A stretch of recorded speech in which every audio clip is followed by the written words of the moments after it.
আমি চিৎকার করে কাঁদিতে চাহিয়া করিতে পারিনি চিৎকার।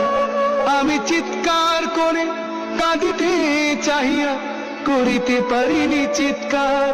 বুকের ব্যথা বুকে চাপাই নিজেকে দিয়েছি ধিক্কার। কতটুকু অশ্রু গড়ালি হৃদয় জলে সিক্ত, কত প্রদীপ শিখা জ্বালালে জীবন আলোয় উদ্দীপ্ত।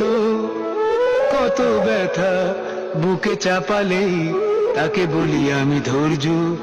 নির্মমতা কত দূর হলে জাতি হবে নির্লজ্জ।